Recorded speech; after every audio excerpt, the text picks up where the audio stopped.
Good morning. Welcome to Run Your Race. My name is Charmas Lee and I build champions. I realize that time is the most precious commodity that we all have, so thank you so much for taking time out of your busy schedules and attending today's event. Now, my dear friends, a couple of things. Today's communication is going to be in a high-performance fashion. This communication will be very unorthodox, and there's a lot that's going to take place, so I really want you to buckle in. I tell people this, go ahead and open up your folders, please. Not your folders, but this, your journals. Go ahead and open those up, and let's start doing some work. Please write this down. If you fight for your limitations, you get to keep them. If you fight for your limitations, you get to keep them. And my chief responsibility is to encourage you to operate at the outer limits of your potential.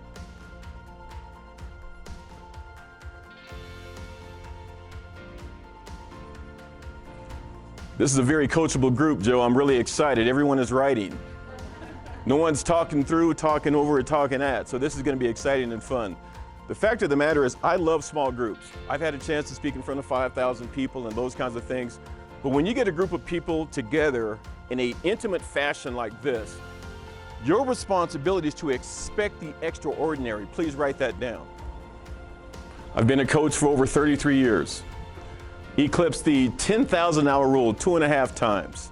I've had a chance to work with individuals from all walks of life, including the 8-year-old soccer player, all the way up to the wide receiver in the National Football League. And through this process, I've developed keen insight into what it takes to become a champion both on and off the field. We've taken these insights and created these amazing, comprehensive, streamlined strategies that are designed to improve your productivity and help you reach what we call your unrealized potential. If there's a potential that's lying dormant in you, my responsibility as a speaker is to warm you up and get you moving. Before I do that, I need your permission for 2 things. First things first, as a coach, I need your permission to make this more of a coaching session than a presentation. Yes or yes? You are so coachable. Number 2, I need your permission to champion you for the next 4 hours. Yes or yes? Are you sure? Oh my goodness gracious, Mrs. Lee, we're on fire already. This is good. Okay, my dear friends, that's what we're here for today. It's time to develop a healthy disrespect for the impossible. I want you to consider, what might your impossible be today?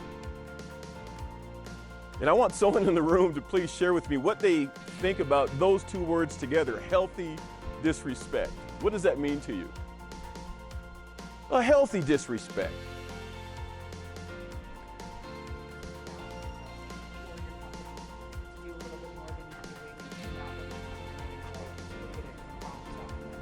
Merle, you're hired. Great. Absolutely. Someone else. A healthy disrespect for the impossible.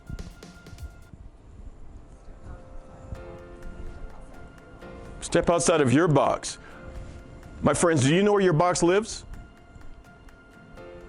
Right here. That box lives in these 6 inches right here. This is going to be exciting. Go ahead and open up your folders now. I'm going to walk you through a couple of things. By the way, is my coaching style okay? Yes or yes?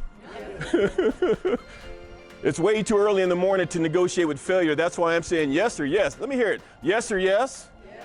Bravo, my friends, bravo. All right, you've given me permission to coach. Yes or yes? So those are the things that we want to accomplish from an individual and organizational perspective, but here's why I'm really here. My job is to take you on a journey of self-discovery, to warm up your imagination, to give wings to your dreams and bring your personal and professional prowess to life. Say that 5 times. Just kidding. Personal. But even more than that, my goal is to help you operate at the outer limits of your potential. And then develop a healthy disrespect for the impossible.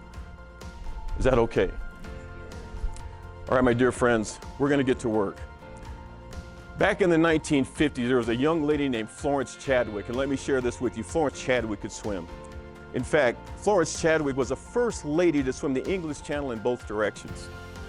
She decided she wanted to do something that only 2 men had done during this time, and we're talking about the 50s. She decided she wanted to swim from the Catalina Islands to the California shore, which is a distance of 21 miles. She got a lot of flack for it back in the 50s, Frank. Lots of flack back then. Nonetheless, she decides she's gonna give it a shot. Goes into training, and on July 4th, 1952, she makes her quest for swimming dominance. Swimming dominance. On this particular day, according to history, the water was bone-chilling cold, and a dense fog had rolled in. Nonetheless, Florence being Florence, she gets in the water and she starts to swim. Oh, by the way, there's a boat on either side of Miss Chadwick with rifles and sticks. They're there to warn off the sharks. That's the mindset that Florence Chadwick had. So she swims, and she swims, and she swims, and she swims. History says she swam for 15 hours. 15 hours. And then something happened. She stopped swimming and she wanted to get in the boat. The people in the boat said, "Florence, you are so close, you're so close. Florence, you're so close." She takes 2 more strokes and she says, "Look, I'm done." They put Florence in the boat. They take her to bring her core temperature down. About 2 hours later, she's interviewed. "I really want your dynamic presence now because this is mind-shattering to me." She says, "I trained for this swim. I'm in excellent shape." She says, "I wasn't cold and I wasn't tired. If I could have only seen the shoreline, I would have finished my swim. If I would have only seen the shoreline, I could have finished my swim." 2 months later, she goes back in the same water. She breaks the men's record by 2 hours.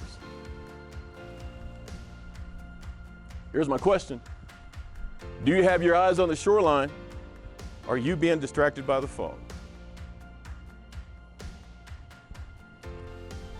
Do we have our eyes on the shoreline, or are we being distracted by the fog? What might your fog be? Let's talk, my friends. Every time that you communicate, you're helping someone else as well.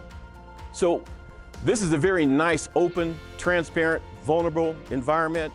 Let's do that so we can all move together in a powerful fashion. We are the people that are moving the city of Colorado Springs forward. Yes or yes? So let's have that conversation. What is your fog? Could it be technology? Could it be family or friends? Could it be fear, apprehension, self-doubt? Could it be our physical health? What might that be? Just I want to think about it. Let's have a conversation about that.